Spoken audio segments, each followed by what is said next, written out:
Welcome all to another Sunday night short. I think this is number 32. These little Sunday night shorts are going to probably become irregular for a while. My workshop is in utter chaos and I need to do lots of cleaning up and tidying and getting rid of stuff rather than trying to do any videos. However, the Morini Riders Club clubber bike turned up today, and there's some footage of it on its trailer as it arrived outside the house earlier on. And this was a bike donated to the club for the benefit of club members, and was put into use as the chairman's bike. Whoever was chairman of the club got to use it. It developed some electrical faults, which, from what been described to me of the symptoms, it's probably just a faulty ignition switch that caused the bike to be unreliable, and it's stood since 2009.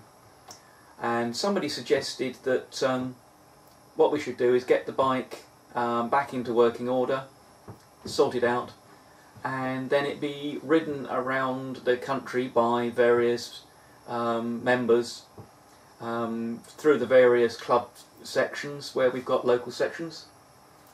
And so I volunteered to do the recommissioning work, so I shall be doing some footage of the various bits and pieces, you know, I mean general stuff like oil changes, but also checking wheel bearings and obviously a cam belt change and that sort of thing.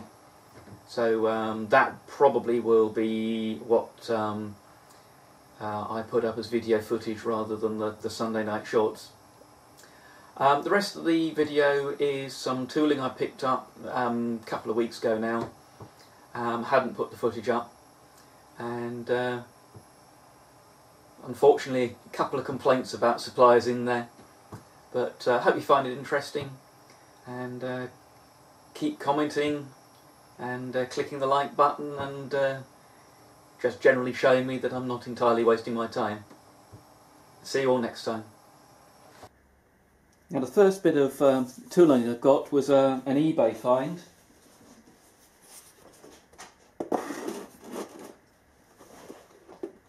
And it is a 0 to 6 inch digital micrometer set, and it's all new. It's still got its packing materials there, all the interchangeable anvils and instructions and all the rest of it.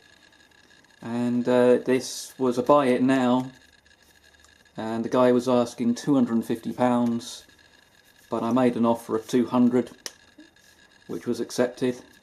So I think that's a pretty good deal. I've now obviously got the whole range covered, and this is the old set. There is actually a metric set. You may say, well, hang on, how can there be a metric set with a digital? And it's the to do with the setting standards.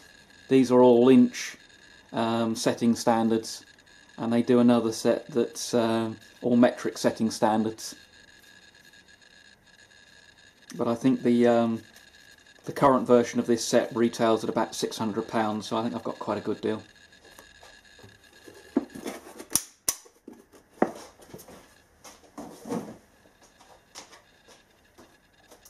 And the next item is some more Mitutoyo.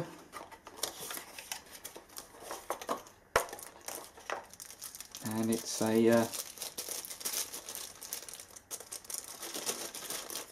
dial test indicator, a style with the dial on the end, which is nice because you can set it up, and when you're sweeping your table, something like that, you can set it up with the gauge vertical at all times, which makes it rather easier to read. And that was bought, along with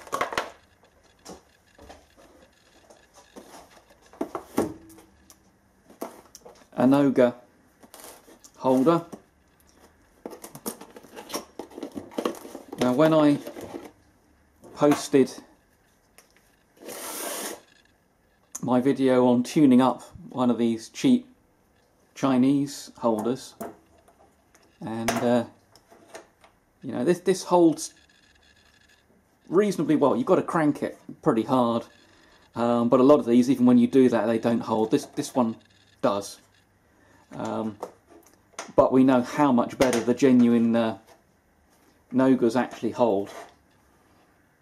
And somebody posted that a company called Quality Metrology Services had good prices on the Noga stuff, and indeed they did, and so I've ordered one of the bottom fine adjust holders. But I have to say I'm rather disappointed in the company themselves so far. I used their website. All the items were shown as in stock, and they had a cheap, you know, off-brand copy of the button-back indicator set, Starrett indicator set, with the internal bore adapter. It wasn't terribly expensive, but I thought, yeah, that's quite nice to play around with. I'll have one of them. So I built the order up. Everything was shown as in stock. When I got to the checkout page, it tried to add, well, it was adding about £500 to the order. The tax was correctly calculated based on the individual items. So I went ahead and would chase it if it you know, if the PayPal invoice actually went through wrong. That was fine. It did actually go through correctly. And I got an email back saying that I would receive an email when the items were dispatched. I then went onto the website and used their Contact Us form to send a note in about the problems with their checkout system, to which I did not even receive an automated response, let alone a human response. And a week later I had not heard about any of the items, so I phoned them, admittedly late on a Friday afternoon or mid-afternoon really. No sales staff available, but somebody did take notes of what had been going on. They said that they'd been having problems with their website showing incorrect stock levels, but clearly nobody had actually done anything to my order to say, oh, these items are out of stock, we won't be able to supply them. But a few days later I did get an email explaining the situation, that the Noga indicator was in stock, but they were awaiting the DTI, and I said fine, I'll wait for them both and take them together. And they couldn't supply the button back indicator set, which didn't bother me too much. But I replied in the email and I explained that I was disappointed in their system, that it was showing everything in stock and I didn't get next day dispatch. In fact, I didn't get any information about items being out of stock. And also that there was a problem with the checkout system that I didn't get a response to. And I never got a response to that email either. So I will deal with them again. I've seen an item that I'd like to try out that looks to be at a decent price, but I'm not going to use their e-commerce system. I'll phone them up and place the order, and I will also query them about their customer service at the moment. When I finally got the email saying the items were being dispatched, I got them next day, which was good, but in the meantime it hasn't been what I would expect these days. So we'll give them a second chance and see what happens. I bought one final item this week, and to install my new compressor I need to do some electrical conduit work. So this is a bit of the... oh, trying to get it into shot. Standard 20mm conduit with a thread that needs to be cut on the end. And I used to be able to borrow a set of dies and a die stock, but the guy I used to borrow it no longer works at Rothamsted, and they don't seem to know where the general use set is.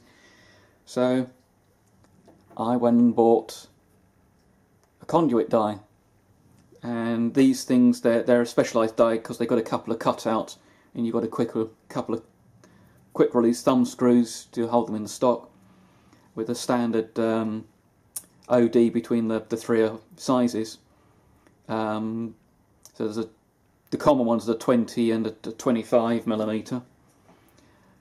And I'd heard bad things about the dies from Screwfix, not being particularly good, and I saw that Amazon were doing these Volkel dies from Germany. So I thought I'll pay the little bit extra and we'll have one of them. And the first thing I noticed is these notches are a rather odd shape. And when I came to see if the die screwed on to an existing thread, actually it's easier to start the other way around.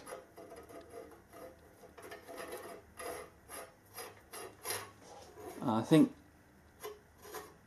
hope you can see there.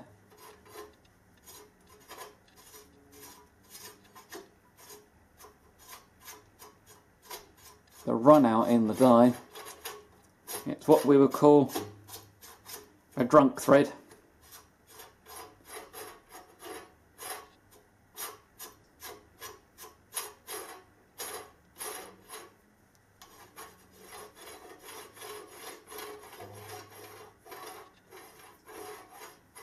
Quite a pronounced wobble there, so that will be going back, and my planned project of making a holder